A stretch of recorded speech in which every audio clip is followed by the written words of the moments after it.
¿qué tal? ¿Cómo están? Sean ustedes bienvenidos a este espacio en Teología para la Vida, comentarios, reflexiones sobre las lecturas que nos serán proclamadas en la Asamblea Eucarística.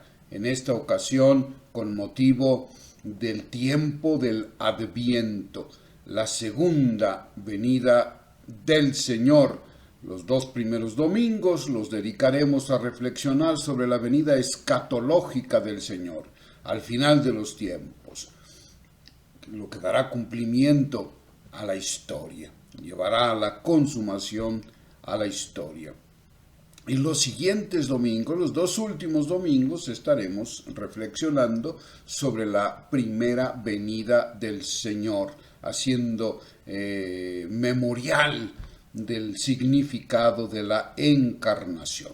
Muy bien, pues entonces ahora nos corresponde reflexionar sobre este primer domingo de Adviento, sobre las lecturas, a partir de las lecturas que iluminan el misterio de la llegada, del advenimiento del Señor.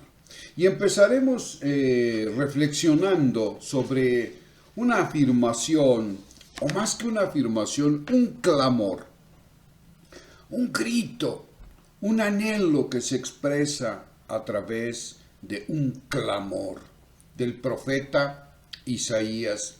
En la primera lectura dice así: Tú, Señor, eres nuestro Padre y nuestro Redentor. Ese es tu nombre desde siempre.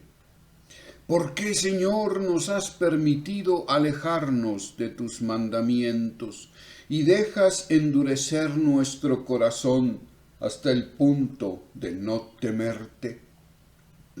Vuélvete por amor a tus siervos, a las tribus que son tu heredad. Y aquí viene la frase sobre la cual quiero reflexionar con ustedes. Ojalá rasgaras los cielos y bajaras, estremeciendo las montañas con tu presencia.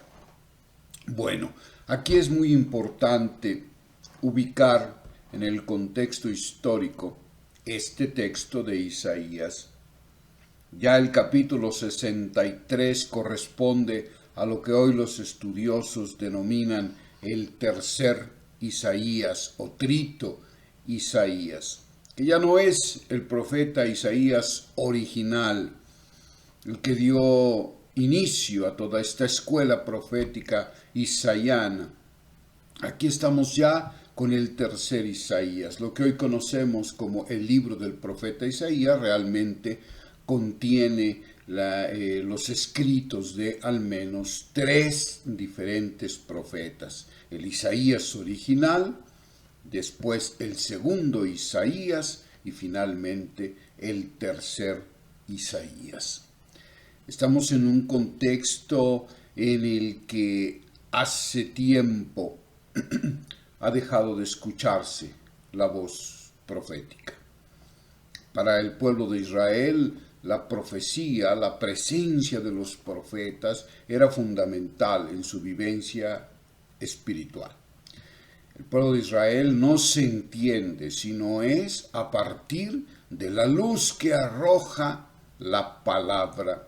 Y esa palabra no solo está contenida en la Torá, esa palabra es también la voz profética. Dios que habla a través de sus portavoces para iluminar los momentos más oscuros de la historia del pueblo. El pueblo recibe su identidad de la palabra. Y esa palabra, ciertamente, la Torá, la que ha quedado consignada por escrito, la entregada a Moisés, es la piedra fundamental, es la roca sólida sobre la que se asienta la espiritualidad de Israel. Sin embargo, la voz de los profetas viene precisamente a iluminar aquellos momentos en la historia del pueblo en el que éste se ha vuelto o refractario a la palabra o traidor a la alianza y por lo tanto traidor a esa palabra, momentos de obscuridad, momentos de profundo sinsentido, de experiencia de haber perdido el rumbo y la identidad. ¿Quién soy yo?, se pregunta el pueblo, si la palabra no me permite ir descubriendo en la historia mi identidad como hijo, como propiedad de Dios. Entonces estoy perdido. No tengo rumbo, no sé hacia dónde ir. La desesperanza se hace presente. Por eso el clamor del profeta: ojalá rasgaras los cielos y bajaras, estremeciendo las montañas con tu presencia. Los cielos simbolizan, evidentemente, en primer lugar, el mundo inaccesible para el hombre. Los cielos representan todas aquellas posibilidades que tiene el hombre, que son nulas, de poder acceder a la trascendencia. Los cielos representan todo aquello que el hombre sueña para lograr su plena trascendencia. Pero esos cielos solo pueden ser abiertos por Dios. El hombre no tiene posibilidad de alcanzar sus sueños más caros, sus sueños más queridos, sus sueños de trascendencia. No me refiero a los sueños intramundanos, a los logros intrahistóricos, con los que bastan las solas fuerzas humanas. No, el hombre anhela un plus de realización. Ese plus de realización, esa experiencia de total plenitud, solo puede ser otorgada por Dios. Es un don. Es verdad que también es una tarea. El hombre ha de empeñarse en lograr sus sueños. Pero la realización plena de esos sueños, de ese anhelo, de esa pulsión, de esa sed y hambre de lograr una experiencia de plenitud humana, eso solo puede darlo Dios. Por eso el clamor del profeta, porque solo Dios a través de su palabra traza rumbo, ilumina la oscuridad, permite al pueblo caminar hacia esa trascendencia que le viene dada de Dios, pero Dios es el que abre el acceso a esa experiencia. Si no hay palabra del Señor, es imposible caminar, transitar por los senderos que llevan a la plenitud. Es necesario que Dios se abaje, que Dios se haga accesible, porque los cielos también representan finalmente a Dios mismo, ¿no? Es decir, Dios no da cosas, Dios no otorga cosas a los hombres. Dios se otorga a sí mismo, porque solo Dios y no sus dones son los que pueden lograr en el hombre la experiencia de plenitud. Eso es lo que anhelamos. Todos lo anhelamos en este tiempo de Adviento. Eso es lo que reflexionamos, eso es lo que interiorizamos, eso es lo que vivimos litúrgicamente, pero que estamos llamados a vivir existencialmente. Ese anhelo de trascendencia nos lleva a gritar junto con el profeta: ojalá rasgaras los cielos y bajaras. En el pueblo cristiano, la experiencia del contacto profundo con la palabra está de algún modo ausente.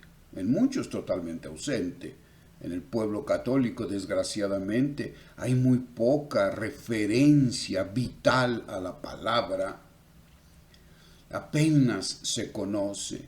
La gente se conforma con escucharla, y escuchar así entre comillas, con oír una palabra que se proclama en la asamblea eucarística, a los poquitos cristianos católicos que son fieles asistentes a la celebración eucarística.